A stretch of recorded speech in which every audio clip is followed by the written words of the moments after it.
खुलुमबाय। आं निरन नार्जारि बड' निउस चेनेलाव गासैखौबो बरायबावनाय जाबाय। नोंथांमोननि थाखाय आं गोदान मोनसे भिडिअ लानानै फैबावबाय। अन्नानै जेन' भिडिअखौ जोबजासे नायो खावलायनाय जाबाय।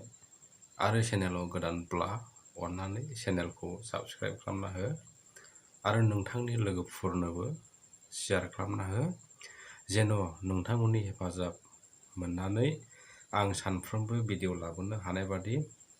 दानिया फैदो दिनैनि मोननैसो खौराङाव। सेथि खौरां, बड'लेण्डनि थाखाय मोनसे मोजां खौरां लोगोफोर। बेनो जाबाय मैयानि दिनाव आसामनि बुंथिगिरि बिस्वजित दैमारिजों लोगोसे आसाम बिधान सभानि मानसिफ्रा क'क्राझाराव फैनायखौ नुनो मोन्दों। बिस्वजित दैमारिया बुंथियो जे फैगौ डिसेम्बर दाननि एबा गोजां बोथोरनि आसाम बिधान सभाया बे बाराव क'क्राझारावनो जागोन। बेखायनो आसामनि स्पिकार बिस्वजित दैमारिया क'क्राझाराव सावरायफैदों। क'क्राझाराव बिधान सभाया 1 सप्तानि थाखाय जानो थांगासिनो दं। माने क'क्राझारा आसामनि राजधानि जानो थांगासिनो दङ। क'क्राझाराव बिधान सभा जानाय लोगो लोगो थानो थाखाय जायगानि गोनांथि जादों।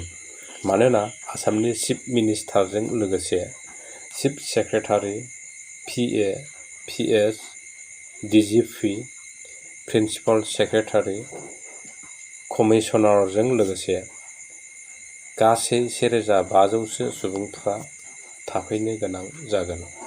बेखौ लानानै सावरायफैदों आरो मिथिनाय बादिब्ला 1 सप्तानि थाखाय आसाम बिधान सभाया क'क्राझाराव जागोन आरो गासिबो आसामनि अफिसियेल खामानिफ्रा 1 सप्तानि थाखाय क'क्राझारावनो जागोन। बड'लेण्ड एसेमब्लियावनो आसामनि एसेमब्लिया जागोन आरो 126 मेम्बार्सफोर जिरायनो हानाय केपासिटिया बड'लेण्ड एसेमब्लियाव दं। बै खामानिफोरखौ बे सप्तानि गेजेरावनो रेडि खालामगोनखौ मिथिनो मोन्दों। नैथि खौरां, सरखारि साख्रि मावग्राफोरनि सायाव जाय समाव एन्टि कारापसन भिजिलेन्स टीमआ हमगासिनो दंब्लाबो एसेबो गिनायखौ नुनो मोनाखै आथिखालनि सरखारि साख्रि मावग्राफोरखौ।